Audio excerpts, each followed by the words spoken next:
Si bâtir plus de logements abordables et accessibles en Afrique nécessite l'implication de toutes les parties prenantes pour les promoteurs immobiliers, le secteur privé pourrait jouer un rôle primordial pour sortir de la crise du logement que connaît le continent.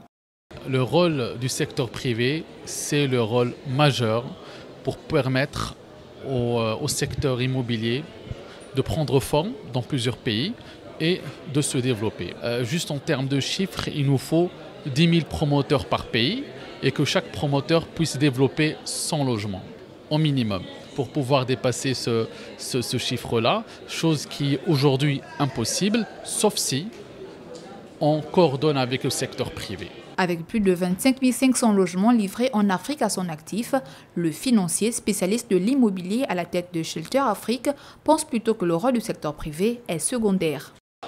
Au premier chef, le gouvernement, donc l'État, doit absolument avoir cette volonté-là d'accompagner ce secteur-là. L'action de l'État pourrait se manifester dans la mise en place d'un cadre favorable à l'éclosion d'investissements privés.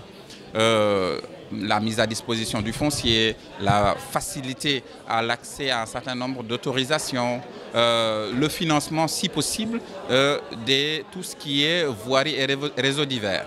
Ensuite, maintenant, le privé doit prendre sa place dans cette construction de l'Afrique. Avec un déficit augmentant de 7 000 logements par an au Gabon, selon les experts, l'État gabonais a opté pour une mutualisation des efforts entre le secteur privé et public afin que, comme l'estime la Banque africaine de développement, un Africain sur deux vive en milieu citadin d'ici 2050.